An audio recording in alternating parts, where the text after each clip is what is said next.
Good morning. Today is Monday morning. Welcome to day 7 of my vlog.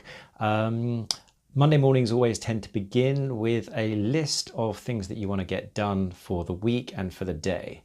I tend to find that those lists can be quite long, in particular when you've got a house full of little kids who are taking a lot of your attention over the weekend, and by the time you get to Monday, you've just got to get a lot of stuff done, both work stuff and personal stuff.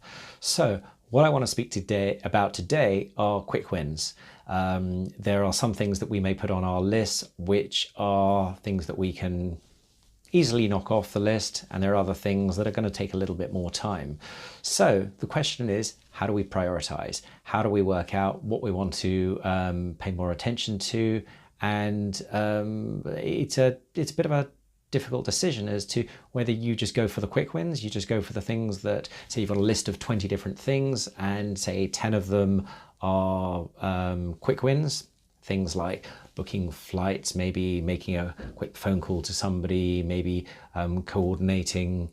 So they're usually personal things, but also they can be work related. But you can sort them out in 2 or 3 minutes using a phone call or a quick Google search. Quickly book something, pay for it, move on.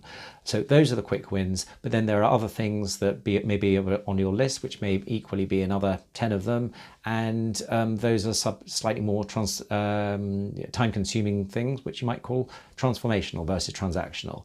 You can obviously have transactional business things as well, which are to do with your clients, but I'm talking about the transformational things that are going to actually move you forward. So say you've got a list of 10 quick wins, 10 transformational things. What do? In theory, it's quite easy to basically spend half an hour literally just knocking off all of those quick wins, so that you've only got a half a list by the end of it. But actually, I tend to find that's slightly misleading as to that half, because you've got rid of half of them by number, but you certainly haven't got rid of half of them by the amount of time that they're going to take. So you've probably actually only got rid of 10% of the effort. So how should you do it? Well, the way that I do it is I look at the benefit that I'm going to get out of it, and the amount of time that it takes. The other perspective that I like to look at is the amount of attention and focus that it needs. Now, some people say, well, I can't focus on anything big and transformational until I've got rid of all of the little stuff. Well, actually, I think that's entirely the wrong approach.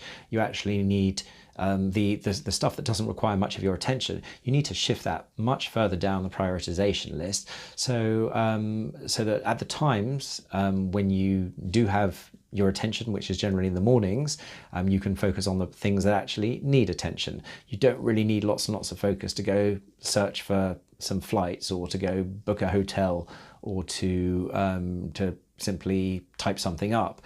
You need your attention when you're actually trying to design tools, when you're actually trying to work out the systems that you're going to do in your business going forward, and that kind of thing.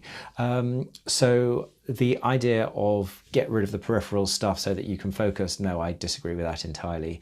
But in the afternoon, when you've just had your lunch, and hopefully you haven't had anything too stodgy, but what I would call is snooze time, and your mind is switching off slightly, that's when you do the little things, the things that don't require so much attention, but also the things that don't really matter so much. So yes, you get through your list, you get through both of your lists, you focus on the transformational, and you intersperse it with the little transactional stuff, the little details, the stuff that you just want to get out of the way and need to do. They are important, they need to get done as well. So that was a look at lists in terms of quick wins, but also I want to look at quick wins in terms of clients. Now, there are two kinds of clients that one might be able to go after. There are the easy wins and the difficult ones. So do you pick the low-hanging fruit? Well, everyone's going after low-hanging fruit, and you have to look at what kind of business you're going to be getting out of the low-hanging fruit versus the kind of business that you're going to get out of investing slightly more in your clients. Maybe you might be able to get a client who's going to hang around for slightly longer, who is going to lead to a deeper relationship. Those are certainly to your advantage to be chasing. But Do you want to turn down the quick wins? Do you want to turn down the low-hanging fruit? I mean, it's business. Business is business. It's still attractive. The way that I see it is you need to go after both. I take something that I call the barbell approach. So on one hand, you take, at one end, you take the clients which are going to be beneficial to you. They're going to help you to develop yourself. They're going to be positive for your business. And then you've got, on the other end, you've got the low-hanging fruit, which basically is very, you could call it routine for you to execute, working with them. So that is also beneficial to you. You have your core business made up of the clients that you want to establish over the longer term, and then you just use the other clients, the low-hanging fruit, just to fill in, so that effectively your diary becomes complete, and that you're getting a broader array of business. One of the things about non-low-hanging fruit is it can take a while to procure. So having the two balancing each other off in the interim is very good. However, once you end up with a full book of good quality clients that are going to last over time, that you can build relationships with, that is the time when the low-hanging fruit can probably be focused on somewhat less. And if you're extending your business, when you bring in other staff, you can get your staff to work on the low-hanging fruit to begin with, and then as they bring in more of the quality clients, you can all work with together with those clients. They're going to last and have deeper relationships. So now it's time to talk about some art. So this piece of art behind me is called Coralie. It's very, very intricate and is a Japanese headpiece. My wife is a big fan of it, as am I. And this is printed onto a special type of Japanese rice paper. Now, where's the connection? So obviously, there's a lot of detail that goes on in here. If I were to bring the camera right in, which probably wouldn't reflect very well, wouldn't work very well with reflection, you'd see a lot of the detail that's going on. So if I were to start by painting in the detail, all of the little bits, all of the straightforward bits, would I get an idea of the bigger picture? No. Would I understand as I was going along exactly what I was driving towards?